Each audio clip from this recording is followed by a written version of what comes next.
আল্লাহ বলছে কিয়ামতের দিন প্রত্যেককেই আল্লাহ তাআলার সামনে আসতে হবে নিজ নিজ আমলনামা নিয়ে একজন একজন করে, ফারদান আই ওয়াহিদান, সামনে আসবে আল্লাহ তাআলার সামনে আসতে হবে নিজ নিজ আমলনামা হাতে নিয়ে একজন একজন করে আল্লাহ তাআলার সামনে মুখোমুখি হতে হবে সকলে সকলে। এজন্য খুদ রাসূলুল্লাহ সাল্লাল্লাহু আলাইহি সাল্লাম নিজে তিনি নিজের জন্য দোয়া করতেন, আল্লাহুম্মা হাসিবনি হিসাবান ইয়াসীরা, আল্লাহ আপনি আপনার এই বন্ধুর হিসাব মানে আমার হিসাব সহজ করে দেন। অথচ তার কোনো গুনাহ নাই, তিনি মাসুম, তিনি নিষ্পাপ। আখিরাতের অগণিত মর্যাদা ওনার হাতে আল্লাহ নির্ধারণ করেছেন, শাফাত আল্লাহ ওনার জন্য নির্ধারণ করেছেন, হাউজে কাউসার পানি ওনার জন্য নির্ধারণ করেছেন। অগণিত মর্যাদার পরেও নবী সাল্লাল্লাহু আলাইহি সাল্লাম বলতেন, মাওলা আমার ভয় হয়, আখিরাতকে ভয় হয়, আপনি আমার হিসাব সহজ করে দিন। কোরআনুল কারীমের মধ্যে আছে হযরত ইব্রাহিম আলাইহিস সালাম, তিনিও আল্লাহর বন্ধু। কোরআন শরীফের সরাসরি আয়াত আছে, তিনি আল্লাহ তাআলাকে বলতেন, রব্বি লা তুখজিনি ইয়াওমা ইউবআসুন, আল্লাহ যেদিন সকলকে কবর থেকে হাসরের ময়দানে উঠাবেন সেদিন আমাকে আপনি বেইজ্জতি করেন। ইব্রাহিম নবী বলছেন, লা তুখজিনি, আল্লাহ আমাকে অপমানিত করেন। নিজের জন্য ভাবছেন, একজন নবী খলিল ইব্রাহিম। হযরত ইউসুফ আলাইহিস সালাম বলছেন, আনতা ওয়ালিয়্যি ফিদ দুনিয়া ওয়াল আখিরা, আল্লাহ দুনিয়া আখিরাতে উভয় জায়গায় আপনি আমার বন্ধু, কাজেই আমি আপনার কাছে চাই তাওয়াফানি মুসলিমান, আমারে মুসলমানের উপরে আপনার আনুগত্যের উপরে মৃত্যু দিয়েন। একজন নবী তিনি ইউসুফ আলাইহিস সালাম, তিনি বলতেছেন আল্লাহর কাছে আমি ইসলামের মৃত্যু চাই, আপনার আনুগত্যের উপরে মৃত্যু চাই। ওয়া আলহিকনি বিস সালিহিন, আপনার প্রিয় বান্দাদের সাথে আমারে সঙ্গী বানায় দিন। এজন্য দোস্ত, এটা মূল বিষয়, মূল ফিকির আখিরাত। আর আমরা প্রত্যেকেই একজন একজন আলাদা আলাদা মহান আল্লাহ তাআলার সামনে মুখোমুখি হতে হবে। কাজে এই জনপ্রিয়তা দিয়ে কিচ্ছু আসবে যাবে না। ফাইযা নুফিখা ফিস সূরি ফালা আনসাবা বাইনাহুম ইয়াওমাইদিন ওয়ালা ইয়াতাসাআলুন, আল্লাহ বলেন ইসরাফিল যখন ফু দিবে, হাসরের মাঠ যখন কায়েম হবে, তো কোটি কোটি মানুষ একসাথে থাকবে, কিন্তু কেউ কাউকে কোনো বংশের আত্মীয়তার পরিচয় দিবেন। ফালা আনসাবা, নসব মানে বংশ, কেউ কাউকে পরিচয় দিবে না। কোনো মা বলবে না এটা আমার ছেলে, ছেলে বলবে না এটা আমার মা, কোনো বাবা বলবে না এই আমার সন্তান, সন্তান বলবে না ইনি আমার আব্বা, কোনো স্বামী বলবে না এই আমার স্ত্রী, স্ত্রী বলবে না আমার স্বামী। ওয়ালা ইয়াতাসাআলুন, কেউ কাউকে ভালো মন্দ কিছু জিজ্ঞেসও করবে না, যে ভাই আপনার কোনো কষ্ট হচ্ছে কিনা, গরম লাগতেছে কিনা,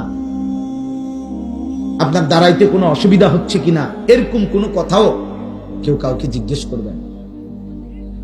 লিকুল্লি ইমরিইন মিনহুম ইয়াওমাইদিন শা'নুন ইউগনি, আল্লাহ বলেন প্রত্যেকেই ব্যস্ত থাকবে নিজেকে নিয়ে, শুধুই নিজেকে নিয়ে।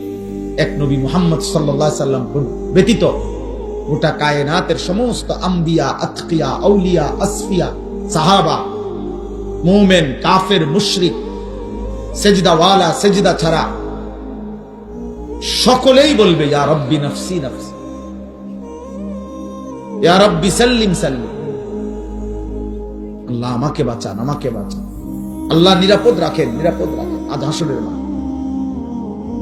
এই জন্য আমি অনুরোধ করলাম, দোস্ত আমার, ভাই আমার, বন্ধু আমার, শুধু শুধু এই হই হুল্লোড়, হাঙ্গামা, চিৎকার, চেঁচামেচি, একজন বক্তা নিয়ে এই দফাদফি, ফালাফালি কিচ্ছু নাই, এটা বেহুদা কাজ ছাড়া আর কিছুই না ভাইয়া। আমারে যদি 1 কোটি মানুষও চিনে, আমার কবরের আযাব মাপ, তো আমি এটা দিয়ে করব কি? আমি তো ভোটে হারাইছি না। আমারে যদি 10 কোটি মানুষ চিনে, আপনাদের কারো কবরের আযাব মাপ, তো আমার জনপ্রিয়তা দিয়ে আমনে কি চিনে আমারে আমনে লাফান দিতেন বলে? তাইলে জনপ্রিয়তা দিয়ে আখিরাতের বিবেচনায় পরকালের বিচারে আমার কি ফায়দা, আপনাদের কি ফায়দা? কারো কোনো ফায়দা নেই। ধোকা ধোকা। ওয়ামাল হায়াতুদ দুনিয়া ইল্লা মাতাউল গুরুর। দুনিয়ার সব আয়োজন আল্লাহ বলছে ধোকা ধোকা ধোকা। হাসিটাও ধোকা, কান্নাটাও ধোকা, সব ধোকা।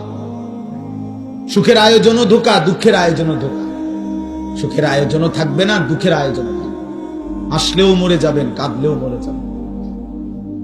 সুখে থাকলেও মৃত্যু হবে, দুঃখে থাকলেও মৃত্যু হবে।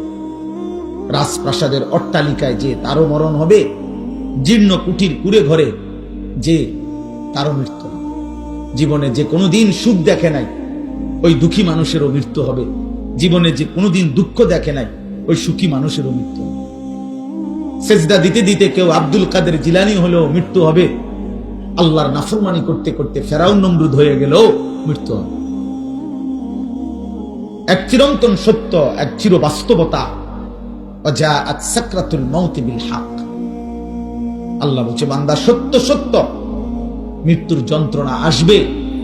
যালিকা মা কুনতা মিনহু তাহিদ। যে মৃত্যু থেকে তুমি বারবার পলায়ন করেছো। প্রতিবার ঠান্ডা লাগছে, সর্দি হইছে, অসুস্থ হইছে, একটু থেকে একটু ব্যথা বেদনা হইছে, তুমি দৌড় দিয়া ডাক্তার দেখাইছো, ওষুধ খাইছো, আবার ভালো হয়ে গেছো। তুমি মনে করছো এই যে ভালো হয়ে গেলাম, মরলাম না, বাচ্চা গেলাম। আল্লাহ বলে না বান্দা, ভুল বুঝছো। অসুস্থতা বারবার আসে, মৃত্যু বারবার আসে না। মরণ একবারই আসে, সে আর ফিরায় যায় না। মাথা ব্যথা, পেট ব্যথা বারবার হইতে পারে, সেটা আবার চলেও যাইতে পারে। তো মরণ বারবার আসে না, আর মরণ কাউকে ফেরত দেয়।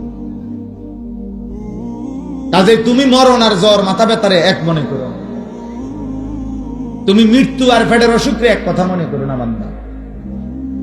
তুমি এক ভেবো না, বরং সত্য সত্যই মৃত্যু আসবে, মৃত্যুর যন্ত্রণা। এই জন্য প্রিয় ভাই আমার, বাপ আমার,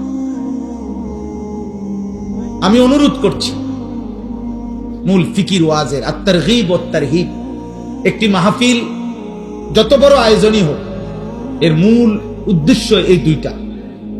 আত-তারগীব ওয়াত তারহিব অর্থ হইল জান্নাতের আগ্রহ তৈরি করা, জাহান্নামের ভয় তৈরি করা। আল্লাহ কোরআনে বলেছেন ওয়া আনজালনা ফিহা আয়াতিন বাইয়িনাত লাআল্লাকুম তাযাক্কারুন। আমি কোরআনের আয়াতগুলো আমি আল্লাহ নাজিল করেছি। কেন? লাআল্লাকুম তাযাক্কারুন, যেন তোমরা উপদেশ গ্রহণ করতে পারো। আল্লাহ কোরআনে বলেছেন ইয়াইযুকুম লাআল্লাকুম তাযাক্কারুন। আমি আল্লাহ নিজে তোমাদেরকে ওয়াজ করছি। কেন? লাআল্লাকুম তাযাক্কারুন, যেন তোমরা উপদেশ গ্রহণ করতে পারো। আল্লাহ তাআলা মূসা নবীকে বলছে, মূসা এই নিকৃষ্ট কাফের ফেরাউন, তার কাছেও কালেমার দাওয়াত নিয়ে যাও, ঈমানের দাওয়াত দাও। কেন? আল্লাহ নিজে বলছে লাআল্লাহু ইয়াতাযাক্কারু আও ইয়াখশা, হয়তো সে উপদেশ গ্রহণ করবে অথবা আমি আল্লাহকে ভয় করব। এক কাফেরের কাছে, মুশরিক নিকৃষ্ট কাফের, যে আল্লাহ দাবি, খোদা দাবি করছে নিজেকে, এমন খোদা দাবিদার, তার কাছে পর্যন্ত আল্লাহর কথা পেশ করার মাকসাদ আল্লাহ নিজে বলছে যে সে যেন উপদেশ গ্রহণ করে অথবা আল্লাহকে ভয় করে। তাহলে আমাদের কাছে উদ্দেশ্য কি? তাই আমাদের কাছে উদ্দেশ্য কি? একটা প্রদর্শন, এটা দেখাই দিলাম আমরাও পারি, এটাই মাকসাদ। কথা বলেন না? লোক হইছে, একটা মাহফিলের পরে এতটুকুই শুধু আলোচনা হইল যে লোক হইছে। হ্যাঁ, তো লোক হইছে, তো এখন মাশাআল্লাহ অনেক লোক হইছে। এরপরে কি হইছে? লোক হইছে, বুঝলাম, ধরে নিলাম। তো এখন কি? সকাল থেকে কি বেটা লোক হইছে, আর এখন আপনার অর্থাৎ যারা আয়োজন করছে তা করে আগামীকাল লোকজনে মাথা তালগি দিয়ে লই আসবো, ঠিক না? লোক হইছে না? তো এটা কি বলেন? তাইলে বিষয়টা এটা না। লোক কম না বেশি, আমি 4 জন মানুষের সামনে বয়ান করছি। 3 ঘন্টা 70 জন মানুষ গুণা, 50 জন মানুষ, 20 জন মানুষের সামনে 4 ঘন্টাও বয়ান করছি একটা সময়, সেই আরো 10 বছর আগে, 15 বছর আগে। তাইলে দোস্ত, এটা কোনো খোদার কসম কোনো বিষয় না, এটা নিয়ে কোনো পেরেশানি হওয়ার কিছু নাই। যুবক ভাই, আল্লাহর দোহাই তোমাদের কাছে অনুরোধ, প্রিয় ভাই, তোমরা এই খ্যাতি কিংবা জনপ্রিয়তার জন্য কারো পিছনে দৌড়াইও না। তোমরা অনেক ছেলে মাশাআল্লাহ আসছো। দোস্ত আমার, একজন বক্তা দেখতে আসছো ঠিক তো, কিন্তু যারা আজকে এশার নামাজ পড়লা না, মাগরিবের নামাজ পড়লা না, বন্ধু আমারে দেখে তোমাদের কি হবে? আমি আসছি তো, দেখছো তো, এখন বেনামাজি তুমি এখন চলে যাও, এখন আব্বা চলে যাও তুমি। বেনামাজি তো নিকৃষ্ট, যার কপালে সেজদা নাই, তো এ আসমানের নিচে জমিনের উপরে সর্বশ্রেষ্ঠ গাদ্দার। এই সৃষ্টির সবচেয়ে নিকৃষ্ট অসভ্য বেয়াদব, যার কপালে সেজদা নেই। ও রাজিম, ও এই পরিমাণ বিতাড়িত, যাকে পাথর মেরে মেরে বিতাড়িত করা উচিত তাকে বলে রাজিম। এজন্য যেদিন সেজদা দেয় নাই, সেদিন আল্লাহ বলছে, ইবলিস ফাখরুজ ফাইন্নাকা রাজিম, বের হবে ঈমান, ফাইন্নাকা রাজিম। আল্লাহ বলছে, ইবলিস আজকের থেকে তুমি অভিশপ্ত, আজকে তুমি মাতরুদ, বিতাড়িত। আর আরবিতে রাজিম বলা হয় ওই ব্যক্তিকে যাকে মূলত পাথর মেরে মেরে তাড়ায় দেওয়া উচিত। রজম। এই জন্য বিবাহিত পুরুষ এবং বিবাহিত মহিলা যদি জিনা করে, ইসলামী শরীয়তের শাস্তি হলো রজম, মানে পাথর মেরে মেরে হত্যা করা। এই শয়তানের জন্য আল্লাহ এই শব্দ ব্যবহার করছে, রাজিম। আউযু বিল্লাহি মিনাশ শাইতানির রাজিম। আর এটা আল্লাহ ওই দিন বলছে যেদিন সেজদা দেয়। খোদার কসম, এটা কোরআন শরীফের আয়াত। এই জন্য বেনামাজি যাদের কপালে সেজদা নাই, তুমি এই সমাজের এতটা ঘৃণিত ব্যক্তি যে তোমারে পাথর মারতে মারতে তাড়াই দেওয়া উচিত।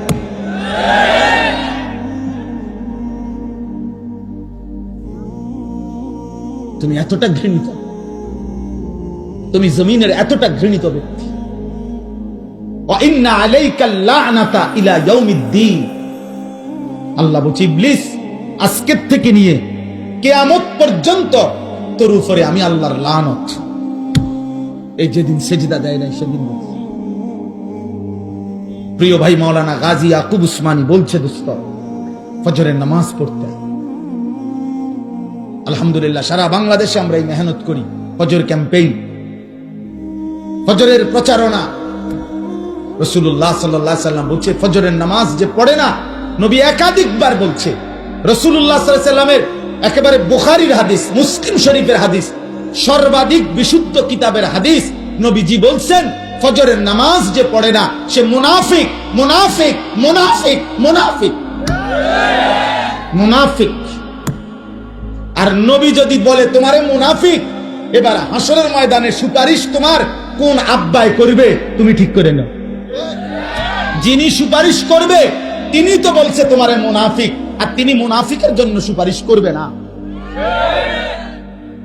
এবার তোমার কোন আব্বায় তোমার জন্য সুপারিশ করবে, তুমি তোমার বাপের লগে কথা কইয়া রাখো, তুমি কথা বলে রাখো। হাউজে কাউসার তোমার কোন আব্বাই দিব, তোমার ওই আব্বার লগে তুমি কথা বলে রাখো।